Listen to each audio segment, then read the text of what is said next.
สบายดีไอ้น้องซาว PCP เนาะถือว่ามื้อนี้ส่งมาแจกของพวกเขาเนาะถือว่ามาเฮ็ดวิดีโอถือว่าส่งเครื่องให้ลูกค้าเนาะก่อนอื่นหมดเขาก็ขอบใจลูกค้าเนาะที่ว่าไว้วางใจทางห้านเขาแล้วก็สั่งเครื่องนำห้านเขาถือว่ามื้อนี้เขามาเฮ็ดวิดีโอเนาะถือว่าส่งเครื่องให้ลูกค้าถือว่ามี3คนเนาะที่สั่งเครื่องของเขาถือว่ามื้อนี้เขาประกอบแล้วเนาะในนั้นจะมีรุ่นใดแน่เนาะผู้ที่1เนาะถือว่าลูกค้าผู้ที่1คือว่าได้สั่งเนาะรุ่นนี้เป็น K2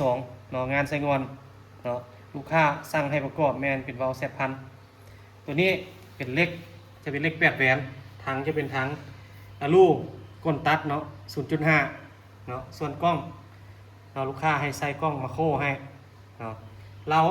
ตัวนี้จะเป็นเราโพลีกอนเนาะถือว่าโพลีกอน10 เกียวเนาะครับเราตัวนี้เขาประกอบกลุ่มให้เนาะถือว่า45 ซิมเมตรฝา OECเนาะเก็บเสียงจะเป็นเก็บเสียงยามเทคสีดำเนาะถือว่าปืนบอกนี่เนาะราคาครบสุดของลูกค้าถือว่าเพื่อนให้ประกอบแม่นราคา7 ล้านทวนเนาะสันเข้าไปบอกที่2เลยบอกที่2เนาะถือว่าตัวนี้แม่นกับแม่นลูกค้าคือกันเนาะถือว่าเพิ่นสั่งมานำเขาตัวนี้เป็นเทคนิคอเนาะตัวนี้เทคนิคอแล้วก็เล็กลูกค้าเพิ่นให้ใส่เล็ก8 แหวนเนาะถังจะเป็นถังอะลูก้นมนเนาะกล้องถือว่าเพิ่นก็ใส่ให้ใส่กล้องมาโครคือลูกค้าใส่ K2 หั่นเนาะถือว่ากล้องคือกันเนาะส่วนเราตัวนี้เพิ่นก็ให้ใส่เป็นเราโพลีกอนเนาะยาว45 เซนเนาะถือว่าเป็นเรา10 เกียวเอารับประกันกลุ่มให้คือกันเนาะถือว่า60 เมตรเนาะฝา OEC เก็บเสียงแม่นเพิ่นก็ใส่เก็บเสียงตามเทคคือกันเนาะทางงานเฮาเนาะเก็บเสียงตามเทคเนาะแล้วก็ท้ายตัวนี้เพิ่นจะเป็นให้ใส่เป็นท้าย L เนาะตัวนี้เราเป็น L ใหญ่เนาะราคาแม่นเฉพาะบอกเทคนิคบอกนี่เนาะแม่นราคารวมของลูกค้าแม่น8 ล้าน 2 แสนเนาะถือว่าได้ครบสุด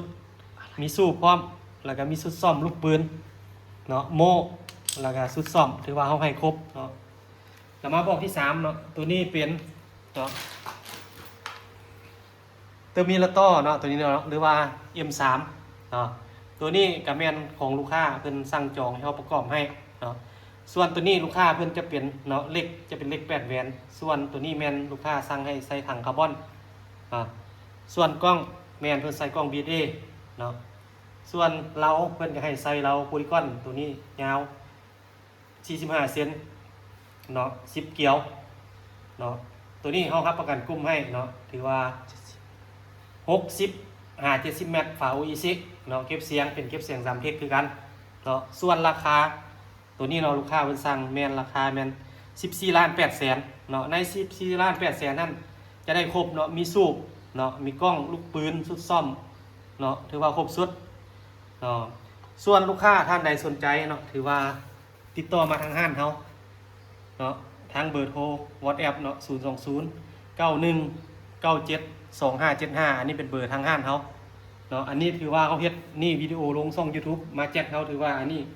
ส่งเครื่องให้ลูกค้าเนาะทั้ง3ท่านเนาะถือว่าเขาบ่สะดวกเว้าว่าลูกค้าอยู่แข่งใดเนาะอันนี้แม่นเขาส่งแท้ส่งจริงแล้วก็ขอบใจลูกค้าที่ไว้ใจแล้วก็สั่งเครื่องทางห้านเขาเนาะถ้าลูกค้าท่านใดสนใจแม่นติดต่อมาทางเบอร์ที่เขาให้เนาะทางท้ายคลิปนั้นเนาะส่วนราคาแม่นทั้ง3ลูกค้านี้เขาก็ได้เว้าไปแล้วเนาะถือว่าเครื่องเขาเนาะ3 รุ่นนี้แม่นเขาประกันหลังการขายแม่น6 เดือนเนาะขอขอบใจ